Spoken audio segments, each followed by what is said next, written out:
Durante más de 70 años, una idea permaneció incuestionable.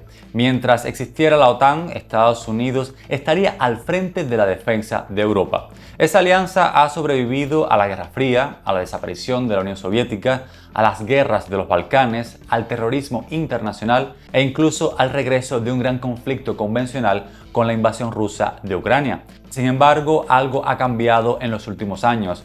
Por primera vez desde la creación de la alianza, la posibilidad de que Washington reduzca drásticamente su compromiso o incluso la abandone ha dejado de ser un escenario propio de novelas de ficción política para convertirse en un debate real dentro de Estados Unidos y de las principales capitales europeas. Ahora, ¿qué ocurriría si ese día llegara? ¿Se derrumbaría la OTAN de un día para otro? ¿Podría Europa defenderse sin el respaldo militar estadounidense? ¿Aprovecharía Rusia para ampliar su influencia sobre el continente? ¿Obtendría China una ventaja estratégica en la competencia por el liderazgo mundial? ¿Quién asumiría el mandato de la mayor alianza militar de la historia? En este video vamos a analizar qué consecuencias tendría un escenario que hasta hace poco parecía imposible. Bienvenido al desorden global que nos ha tocado vivir. Suscríbete, déjame un me gusta y activa la campanita para que no te pierdas mi contenido. Ya comenzamos. La primera cuestión que debemos responder es si un escenario así podría producirse realmente. Aunque durante décadas se asumió que la permanencia de Estados Unidos en la OTAN era prácticamente algo incuestionable, permanente, desde el punto de vista jurídico no existe ningún impedimento absoluto para abandonar la alianza. El artículo 13 del Tratado del Atlántico Norte establece que cualquier Estado miembro puede retirarse un año después de comunicar oficialmente su decisión. Es decir, el propio tratado contempla esa posibilidad. Lo que durante mucho tiempo parecía impensable es que esa posibilidad se contemplara dentro del debate político estadounidense. Donald Trump ha criticado repetidamente a los aliados europeos por dedicar, a su juicio, muy poco dinero a su propia defensa y ha llegado a cuestionar públicamente el compromiso automático de Estados Unidos con aquellos miembros que no cumplan sus objetivos de gasto militar. Paralelamente, dentro de sectores cada vez más influyentes del Partido Republicano, ha ganado fuerza la idea de que Washington lleva demasiado tiempo asumiendo el coste de proteger a Europa mientras descuida los desafíos que considera verdaderamente prioritarios, especialmente la competencia con China en el Indo-Pacífico. A ello se suma un fenómeno mucho más profundo. Durante la Guerra Fría, Europa constituía el principal frente estratégico frente a la Unión Soviética. Hoy la situación es muy diferente. Estados Unidos identifica a China como su principal competidor económico, tecnológico y militar para las próximas décadas. Buena parte de sus recursos navales, industriales y diplomáticos están siendo reorientados hacia el Pacífico Occidental, donde se encuentran Taiwán, el Mar de China Meridional y algunas de las rutas comerciales más importantes del planeta. En ese contexto, cada dólar invertido en la defensa europea es visto por algunos estrategas estadounidenses como un dólar que no puede destinarse al desafío chino. Incluso si una retirada completa de la OTAN sigue siendo poco probable a corto plazo, el simple hecho de que esta discusión exista ya ha generado inquietud entre los aliados europeos, que durante décadas construyeron buena parte de su arquitectura de seguridad bajo la premisa de que el respaldo de Estados Unidos nunca desaparecería. Y precisamente ahí aparece el primer gran problema. Cuando se habla del papel de Estados Unidos en la OTAN, muchas personas se imaginan únicamente decenas de miles de soldados desplegados en bases militares repartidas por Alemania, Italia, Polonia o el Reino Unido. Sin embargo, su contribución va muchísimo más allá del número de efectivos. La verdadera ventaja estadounidense reside en un conjunto de capacidades que prácticamente ningún otro aliado puede ofrecer en la misma escala. Satélites capaces de proporcionar inteligencia en tiempo real sobre cualquier punto del planeta, aviones de vigilancia y alerta temprana que coordinan las operaciones aéreas, enormes flotas de transporte estratégico capaces de desplegar tropas y material entre continentes en cuestión de días, aviones cisternas para reabastecimiento en vuelo, sistemas de defensa antimisiles, redes globales de comunicaciones seguras y una estructura logística diseñada durante décadas para sostener operaciones militares de gran intensidad. Todo ese entramado constituye la columna vertebral de la OTAN. De hecho, muchas de las intervenciones militares realizadas por los aliados durante las últimas décadas ilustran hasta qué punto Europa depende de esas capacidades. En la campaña aérea sobre Kosovo en 1999, los países europeos aportaron un número considerable de aviones de combate, pero gran parte del mando, la inteligencia y el apoyo logístico siguieron dependiendo de Estados Unidos. Algo parecido ocurrió durante la intervención en Libia en el 2011. Aunque Francia y el Reino Unido impulsaron políticamente la operación y participaron de forma muy activa en los bombardeos, pocos días después necesitaron que Washington proporcionara inteligencia, reabastecimiento aéreo, misiles de precisión y sistemas de vigilancia para mantener el ritmo de las operaciones. Incluso en Afganistán, donde participaron decenas de países aliados durante 20 años, la inmensa mayoría de las capacidades estratégicas esenciales permanecieron bajo control estadounidense. En otras palabras, Europa dispone de excelentes ejércitos nacionales, pero muchos de ellos fueron diseñados bajo la premisa de que, llegado el momento, Estados Unidos aportaría aquellas capacidades que resultan demasiado costosas para mantener de forma independiente. ¿Significa eso que Europa sería incapaz de defenderse sola?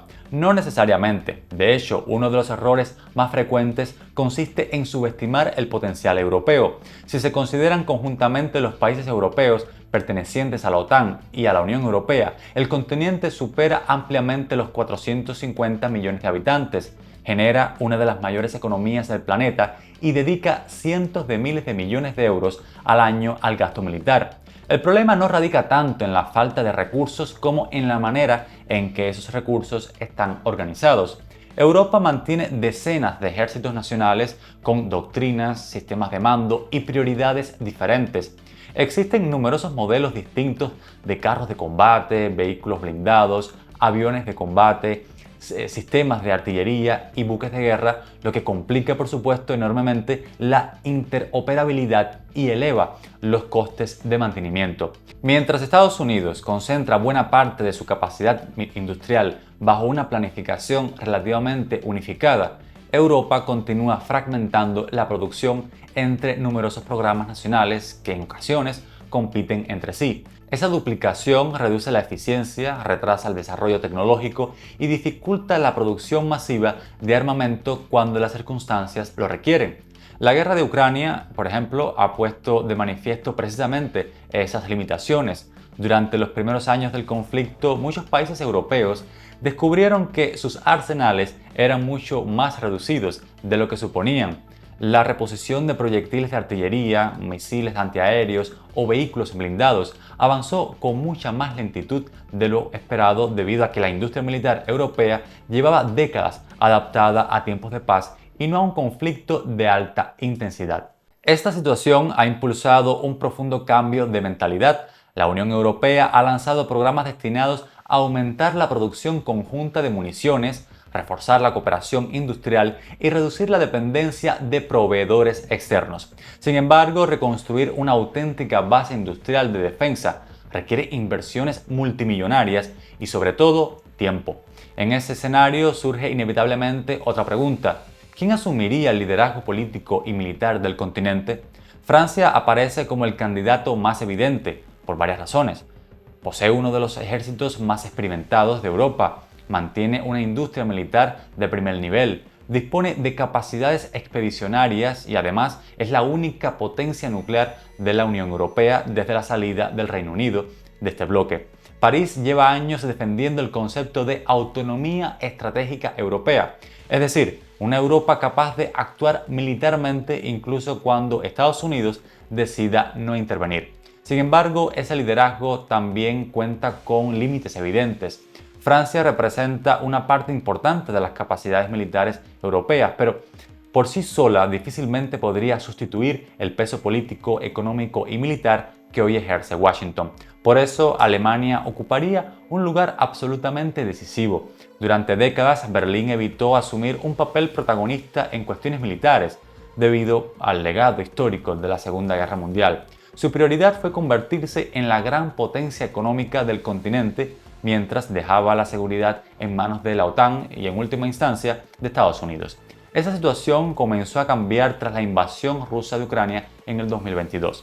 El gobierno alemán anunció entonces un histórico giro estratégico, incrementó sustancialmente su presupuesto de defensa y puso en marcha un ambicioso proceso de modernización de sus fuerzas armadas. Si Estados Unidos abandonara la OTAN, sería difícil imaginar una arquitectura de seguridad europea viable sin un liderazgo compartido entre Francia y Alemania.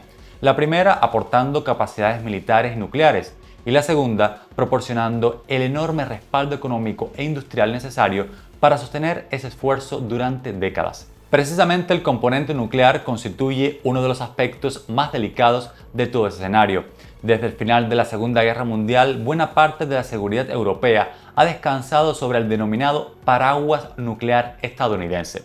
La lógica de la disuasión consiste en convencer a cualquier adversario de que un ataque contra un aliado provocaría una respuesta devastadora, incluso con armas nucleares si fuera necesario. Esa garantía ha permitido que numerosos países europeos renunciaran a desarrollar sus propios arsenales atómicos. Si Washington desapareciera de la ecuación, pues toda esa arquitectura tendría que replantearse. Europa conservaría a dos potencias nucleares, Francia y el Reino Unido. París dispone de un arsenal independiente basado en lo fundamental en submarinos lanzamisiles y aviones capaces de transportar armamento nuclear. Londres también mantiene un importante arsenal estratégico apoyado en submarinos de última generación, aunque su sistema de disuasión depende en mayor medida de la cooperación tecnológica con Estados Unidos. La gran incógnita no es únicamente si ambos países poseen suficientes armas para garantizar la defensa del continente, sino si estarían dispuestos a extender explícitamente esa protección nuclear al resto de Europa. En otras palabras, ¿aceptaría un presidente francés arriesgar París para defender Varsovia, Tallinn o Bucarest? Esa es precisamente la esencia de la disuasión y una de las cuestiones más complejas del debate estratégico europeo. Ante esa incertidumbre han comenzado a surgir propuestas que hace apenas unos años habrían parecido impensables.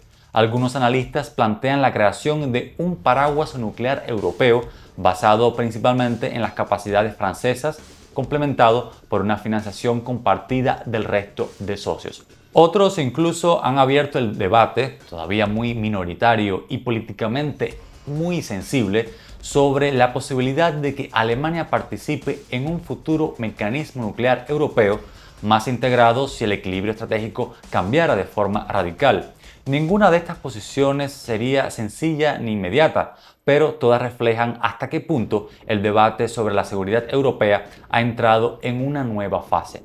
Desde la perspectiva rusa, una retirada estadounidense ofrecería ventajas evidentes en el corto plazo. Moscú vería desaparecer el principal actor militar de la alianza, aumentaría la incertidumbre entre los socios europeos y dispondría de mayores oportunidades para ejercer presión política sobre aquellos países situados en la frontera oriental de Europa. La simple percepción de que la garantía estadounidense ha desaparecido podría modificar numerosos cálculos estratégicos en el continente. Sin embargo, pensar que Rusia sería automáticamente la gran vencedora también simplifica en exceso la situación. La historia demuestra que Europa suele reaccionar con rapidez cuando percibe una amenaza existencial. Un eventual abandono estadounidense probablemente aceleraría un proceso de rearme sin precedentes desde la Guerra Fría. Países como Polonia ya están incrementando de forma extraordinaria sus capacidades militares. Alemania ha iniciado un cambio histórico en su política de defensa. Francia continúa reforzando su industria militar, mientras que otros gobiernos europeos han elevado de forma sostenida sus presupuestos de defensa. Es decir, Moscú podría obtener una ventaja inicial, pero también terminar enfrentándose a una Europa mucho más armada, mucho más coordinada y mucho menos dependiente de Washington que la actual. China también observaría atentamente semejante transformación. A primera vista podría parecer que una retirada estadounidense favorecería la estrategia de Pekín, ya que debilitaría la cohesión occidental. Pero el cálculo resulta bastante más complejo. Si Estados Unidos abandonara Europa para concentrar la mayor parte de sus recursos militares en el Indo-Pacífico, podría reforzar significativamente su presencia alrededor de Taiwán, Japón, Corea del Sur y el Mar de China Meridional. Sin embargo, esa decisión también enviaría un mensaje incómodo a sus aliados asiáticos. Si Washington puede desvincularse de Europa después de décadas de compromisos, algunos gobiernos podrían preguntarse si algún día haría lo mismo con ellos. En política internacional, la credibilidad constituye uno de los activos más valiosos.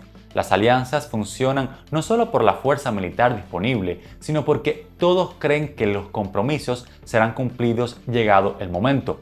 Una retirada de la OTAN podría debilitar precisamente esa percepción. Llegados a este punto, cabe preguntarse si la OTAN desaparecería automáticamente. Lo más probable es que no. La organización podría seguir existiendo como una alianza predominantemente europea, aunque profundamente distinta de la que conocemos desde 1949.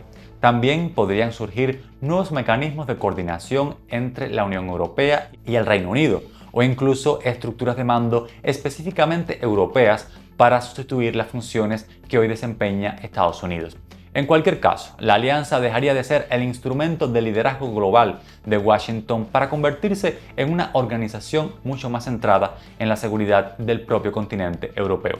Y ese simple cambio alteraría buena parte del equilibrio estratégico que ha definido las relaciones internacionales desde el final de la Segunda Guerra Mundial.